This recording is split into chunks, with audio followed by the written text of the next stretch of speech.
El presidente López Obrador termina con el tema que estábamos planteándole usted al principio de la conferencia de prensa mañana, al principio de nuestro programa. Lo que ocurre ayer, luego de que el representante del partido de ultraderecha español, un partido fascista, neonazi, de nombre Vox, y que pues ha sido racista con los mexicanos, un partido que tiene una tendencia, como le comentaba, precisamente hacia eso, hacia la ultraderecha, hacia el fascismo, se reúne con varios senadores del PAN, algunos del PRI incluso, pero la mayoría del PAN. Lo recibe el senador Longaniza, Julen Rementería, y vamos, les hacen fiesta y firman un acuerdo contra el comunismo en México, ¿no? Imagínese usted. Así lo plantean.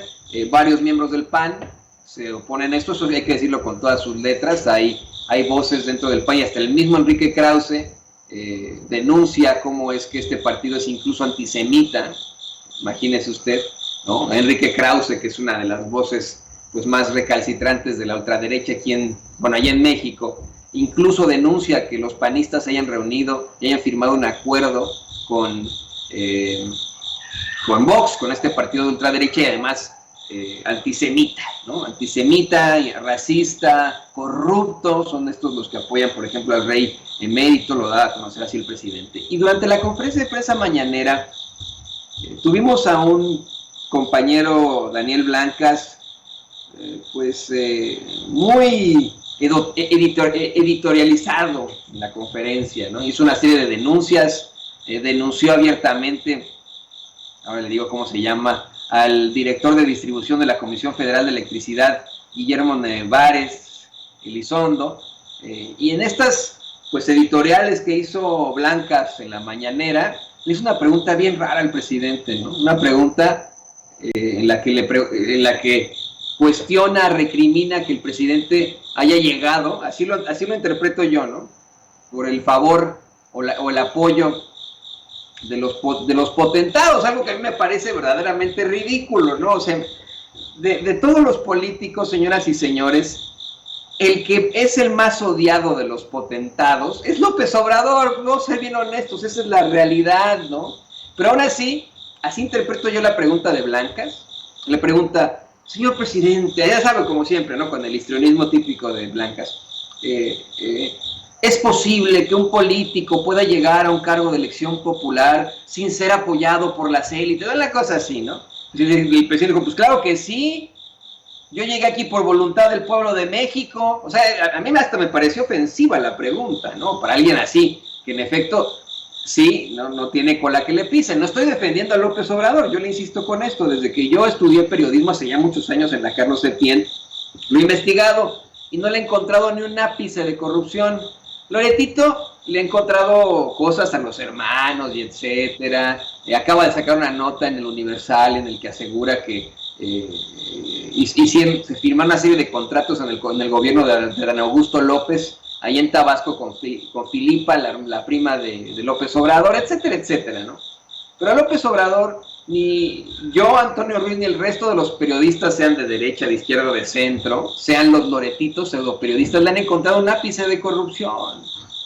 Por eso que me parece ofensivo que Blancas, nuestro querido compañero de crónica, Daniel Blancas, pues dé a conocer, lo ponga sobre la mesa, que a lo mejor el presidente López Obrador llegó por el apoyo de los potentados. Pues ¿de dónde? No, que no manche. Pero bueno, el presidente dice, mira, a ver, Blancas, no establecí yo relaciones de complicidad y nunca lo he hecho, ¿no? Dijo que nunca ha establecido esas relaciones de complicidad, que él no está ahí por los potentados que no pagaban impuestos, que ellos de hecho no lo querían como presidente. Y es aquí donde va con lo de Vox, ¿eh? No crea que de pronto me fui de un tema para otro, es que está conectado. El presidente explica que este exministro presidente de la Suprema Corte de Justicia, de apellido Góngora, va a una cena con los potentados precisamente de Nuevo León, y que estos señores le preguntan, ya lo había planteado antes, ¿no? Le preguntan, oye, ¿cómo es Andrés Manuel? No, pues chido, no es como le dicen que es comunista, que es populista. Y que estos cuates le preguntaban eso, no porque les preocupara tanto que fuera de izquierda, ¿no? Que fuera progresista, que lo que les preocupaba a estos vatos era la lana, que le siguieran condonando los impuestos, ¿no? Eso es lo que decía el cuate, eso es lo que planteó el exministro Góngora, ¿no? Por ejemplo. Pero al hablar precisamente de lo de las ideologías, el presidente aprovechó para exhibir que ayer fueron unos, así les puso él, lo voy a citar, que fueron unos extremistas de España, los de Vox, que estuvieron con el PAN, porque son lo mismo, dice, que nada más simulaban que eran demócratas los del PAN, y no, son ultraconservadores, casi fascistas, que está retoñando todo esto en España. Los de ese partido, el partido Vox, son los más autoritarios, clasistas, racistas, corruptos, que incluso el rey emérito está embarrado por la utilización de influencias para enriquecerse. Y que todo eso es toda una inmundicia que no tiene nada que ver con el pueblo español, pero que desafortunadamente está tomando mucha fuerza, que es como el retoño del franquismo. Incluso al final de la conferencia de prensa mañanera, el presidente hace alusión a esto, ¿no? Dice cómo es que fue el besamanos, los panistas fueron a besarle la mano. Yo le insisto, hay varios panistas que no me caen, yo se lo he dicho, no es que me caiga mal o bien, ¿no? Pues, no son santos de mi devoción, pero que de inmediato salieron a deslindarse. Entre ellos Gustavo Madero, de hecho se los voy a comentar para que no, es que los tenía aquí, pero ya no los vamos a poder ver debido a eso. Varios de ellos se deslindaron de este tipo de situaciones. Aquí lo tengo, sí, aquí lo tengo. ¿Cuáles son los que se deslindaron de esta situación verdaderamente lamentable, ¿no? Pero los que sí estuvieron ahí, le digo, fue Julen Rementería, el senador Longaniza, estandupero fracasado, y Lili Telles, se me va,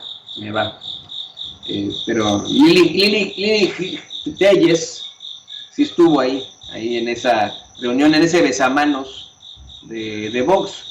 Los que se opusieron a esto fueron Gustavo Madero, Roberto Gil Suart, Héctor Larios, Xochitl Gálvez y otros panistas, que de inmediato se salieron de eso y lo cuestionaron, ¿no? Cuestionaron al PAN, apoyar al líder. De hecho, ahorita el PAN está acéfalo, se les fue Marquito Cortés, pero tienen a su coordinador, ¿no? Que también se deslindó de inmediato, se deslindó de este tipo de situaciones. ¿Y quién no se va a deslindar de estos cabrones? Le digo, estos güeyes de Vox son extremadamente racistas, para algunos son neonazis, bueno, de ahí vienen los panazis, ¿no? Por ejemplo. Son antisemitas. Oiga, hasta le digo, Enrique Krause, señoras y señores, bueno, Enrique Krause es de origen judío, obviamente tenía que estar en contra de ellos, ¿no? Porque los de Vox son antisemitas. Enrique Krause ahí le va, hasta emite un tuit, se lo voy a mandar a don David, no me da chance de mandar, hay un problema con mi computadora, no puedo mandar, pero Enrique Krause, búsquelo por favor, don David, de los últimos que ha emitido Enrique Krause, ya lo tiene. El PAN se inspiró en Acción François, rancia derecha nacionalista y antisemita. Su alianza actual con Vox lo devuelve a ese origen detestable, imagínense, ¿no? De decir que se habían inspirado en la Acción François, ¿no? En aquel entonces, hasta lo cita Krause, y que ahora esta alianza actual con Vox lo devuelve a ese origen detestable. Bolas para Borolas. Creo que Borolas también hubiera dicho que sí. No he escuchado yo alguna postura de la senadora Kenia López Rabadán, que también siempre le entra este tipo de situaciones detestables, como dice Krause, del Partido Acción Nacional. Bueno, pues ya, quedaron exhibidos esos panistas. Sí, qué interesante que muchos líderes panistas se hayan deslindado, pero son la misma cosa. Así de sencillo. Si yo estuviera al frente de un partido, si yo tuviera poder dentro de un partido, y no estoy de acuerdo con una postura que es violenta, racista, clasista, discriminadora, antisemita, etcétera, etcétera, sería todo lo posible para que esos miembros que sí son así se fueran a la chingada, como el tipo Bolio, el neonazi que fue con Mariana Gómez del Campo a la embajada de Cuba en México. Lo mismo haría, ¿no? Pero no, o sea, Xochitl Gálvez, Gustavo Madero, Roberto Gil Suart y el coordinador Héctor Larios pueden decir misa, ¿no? Como les encanta decir misa, pero y pueden oponerse lo que quieran, pero pues ahí siguen teniendo a las Lilis Hitlers, bueno, Lili Hitler, Lili Telles en su bancada, o a un senador longaniza, Julen Rementería, firmando disque acuerdos en contra del comunismo. Es anacrónico, ¿no? En pleno 2021. Pero bueno, los panazis se exhiben solitos. No se vaya a ninguna parte. Vamos a hacer una pausa muy corta. A mí me llamé, regresa con usted a las 10 de la mañana para darle a usted también el resumen de la mañanera. Una mañanera muy interesante. No solamente hablaron de los panazis y de Vox, también hablaron de muchas cosas importantes, y se lo trae Meme Yamel en el detrás de cámaras de la mañanera. Más adelante, a las 11 de la mañana, el programa En Forma, mi compañero y amigo Vicente Serrano llega con mucha fuerza. No se vaya a ninguna parte, nosotros regresamos en caliente. Regresamos en caliente. No sea mal pensado. En breve estaremos de regreso en Sin